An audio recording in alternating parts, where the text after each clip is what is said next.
Bonsoir. Je vous propose d'utiliser les outils qui sont habituellement les miens, c'est-à-dire l'histoire, la géographie, l'analyse des rapports de force, pour partir aujourd'hui à la recherche de l'Europe. Nous allons regarder des cartes de géographie, des cartes de notre histoire militaire, des cartes des élargissements successifs. En somme, comment, avec les instruments de la géopolitique, est-on conduit à lire l'enjeu de l'Union européenne? D'abord, il faut se souvenir que l'Europe est une des régions du monde les plus favorisées, par le climat, les terres arables, les fleuves, peu de relief. Une Europe dont les limites sont évidentes au nord et à l'ouest avec la présence des océans, au sud avec Gibraltar, la Méditerranée, les détroits turcs. Mais arrivé à l'est, il y a toujours débat. Prend-on une limite politique, celle des États, une limite linguistique, ou encore, comme l'avait suggéré Tatychev, le géographe de Pierre Ier, l'Europe s'arrêterait-elle au monde rural? Alors attention à l'illusion cartographique. Il n'y a pas coïncidence obligatoire entre l'Europe et l'Union européenne. Dans le traité de Rome et ceux qui ont suivi, il n'y a de précision ni géographique, ni religieuse, ni bien sûr anthropologique sur qui peut être membre. L'article 237 précise « Tout État européen peut demander à devenir membre de la communauté, mais tout dépend justement où se trouve l'Europe. » Alors ne cherchez peut-être pas l'Union européenne dans sa géographie, cherchez-la peut-être plutôt dans son histoire.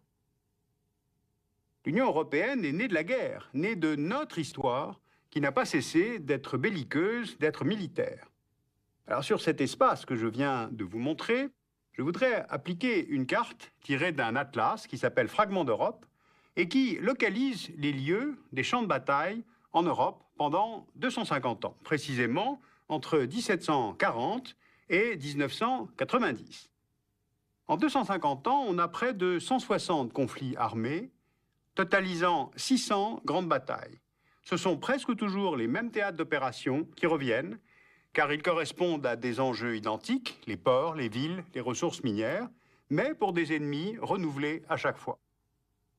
L'Europe offre ainsi une véritable géographie des cimetières. C'est une terre de civilisation qui porte en elle cette pulsion de mort dont parlait Sigmund Freud et qui ne cesse même pas après la signature du traité de Versailles de 1919, puisqu'on retombe dans la guerre 20 ans plus tard avec le nazisme et la Shoah. Le problème, presque infiniment répété, était donc comment dépasser cette rivalité constante entre nos peuples, ou plutôt entre leurs dirigeants, qu'ils soient empereurs, monarques ou élus d'une république. Comment apporter la paix à cette péninsule de l'Eurasie? Alors, 6 ans après la fin de la guerre, sur une proposition de 2 Français, Robert Schuman et Jean Monnet, 6 États européens décident de gérer en commun les productions de charbon et d'acier. Leur contrôle avait contribué à faire naître la Deuxième Guerre mondiale. C'est la naissance de la communauté économique du charbon et de l'acier, qui s'élargit ensuite à d'autres secteurs de l'économie avec le traité de Rome en 1957, qui est le traité fondateur du marché commun européen. Alors les cartes, justement, permettent de bien mesurer l'unification progressive de l'espace européen. On passe donc de 6 à 9 États avec le Royaume-Uni, le Danemark et l'Irlande, qui rejoignent l'Europe en 1973, à 10 États en 1980 avec l'entrée de la Grèce, à 12 en 1986 avec l'entrée de l'Espagne et du Portugal. 86, c'est la naissance de l'acte unique qui parachève le marché économique unifié pour les États membres. Et il faut s'arrêter un instant sur l'état de l'Europe 3 ans plus tard, en 1989. Car 89, c'est la fin d'une autre forme de guerre que l'on qualifiait de froide. Avec la chute du mur de Berlin, c'est la fin d'une cicatrice qui divisait physiquement l'Europe, plaçant d'un côté les pays qui s'organisaient donc en communautés économiques et politiques, et de l'autre des peuples européens vivant depuis 1947 sous des régimes de dictature liés à l'URSS. Alors avec la fin du mur, puis celle de l'URSS elle-même en 1991, les pays de l'Est de l'Europe sont assez vite candidats à l'entrée dans la communauté européenne. Ils veulent justement retourner en Europe. En 1992, le traité de Maastricht crée l'Union européenne qui remplace la CE. Le traité instaure une citoyenneté européenne, une future monnaie unique et une politique étrangère et de sécurité commune. Mais trop tôt, ou trop tard, ou trop mal, pour pouvoir empêcher les partis nationalistes de déclencher la guerre en Yougoslavie. En 1995, l'Union européenne s'élargit à 15 avec l'entrée des neutres, Suède, Finlande, Autriche, et c'est le dernier élargissement de mai 2004 qui permet aux pays de l'Est de rejoindre l'Europe. La carte fait bien mesurer à quel point l'Europe se porte vers son Est lorsque les 8 pays de l'Est viennent rejoindre l'Union, et vers son Sud avec l'entrée de Malte et de Chypre. Voilà donc où nous sommes.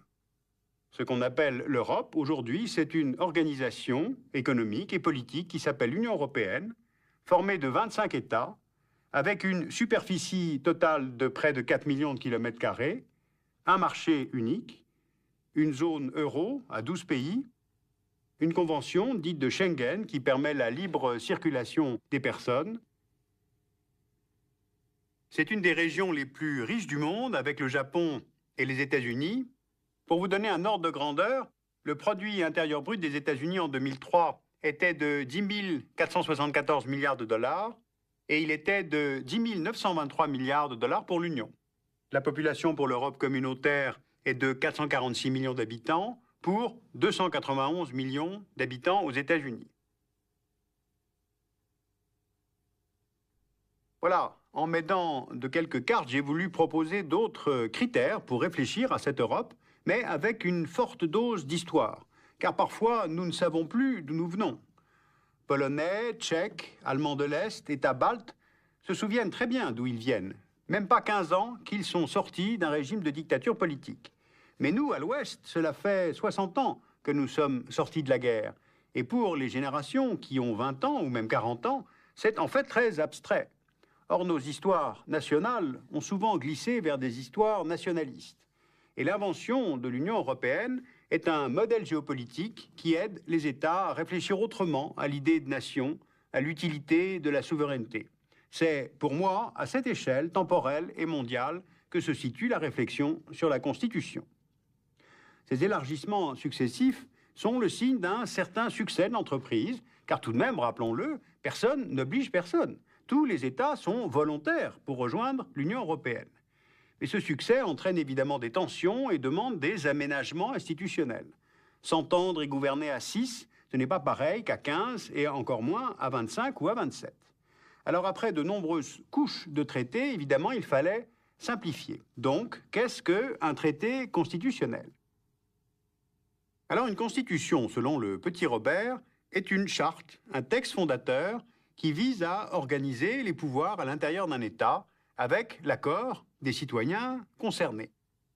La France, par exemple, a une constitution qui date de 1958, peu amendée depuis, sur laquelle nous sommes tous à peu près d'accord. Le Royaume-Uni se base sur plusieurs sources du droit, qui sont l'habeas corpus, le Bill of Rights, qui date du XVIIe siècle, ou bien encore le House of Lords Acts de 1999. L'Allemagne a une loi fondamentale qui date d'après la guerre, mais d'avant la réunification, et qui n'a pas été révisée après. Ça, ce sont des exemples de constitution.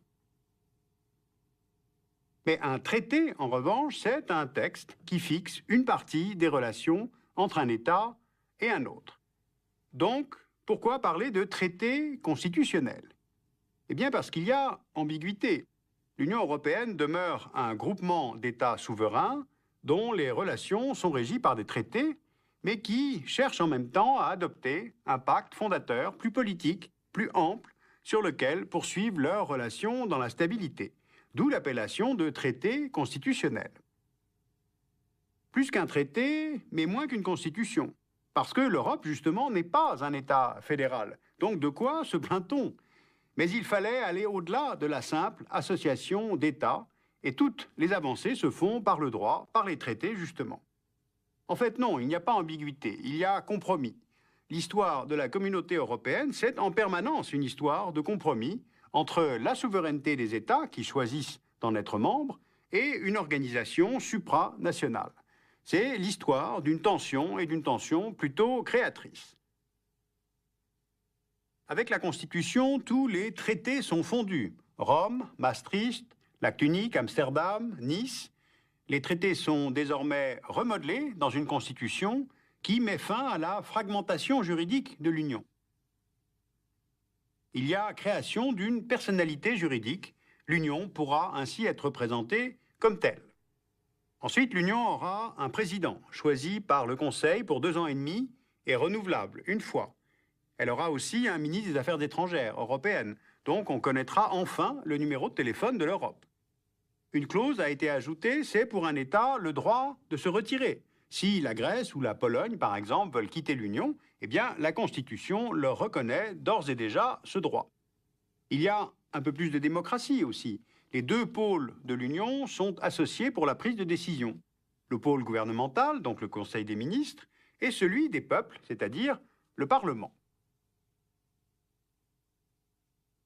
En fait, ces hésitations montrent bien que nous payons les ambiguïtés des États vis-à-vis de l'Europe, et Bruxelles sert tout de même de bouc émissaire un peu commode. Un résultat, l'Union européenne garde une posture timide face aux États, ce qui laisse les populations timides face au projet européen. Or, rappelons que les décisions sont prises par les États, pas par la Commission, ni par les fonctionnaires européens. Donc rappelons une fois encore que cette Union européenne s'est faite contre sa propre histoire, contre l'URSS, contre la concurrence économique mondiale. Et les réponses institutionnelles qui ont été données ont bien répondu aux défis géopolitiques. N'est-ce pas, en définitive, l'élargissement qui serait peut-être la meilleure politique étrangère de l'Union européenne? Sauf que notre approche des critères d'élargissement est confuse, car elle est dotée sans doute de trop de références. Une fois, c'est l'économie, une fois, c'est l'acquis communautaire, une fois, c'est la géographie, et une autre fois, c'est Dieu. L'Europe semble être devenue une formule magique, et l'on voudrait que tout coïncide. L'histoire, les peuples, la géographie, les réseaux énergétiques, la paix et les alliances, et bien sûr, tous les rêves d'avenir.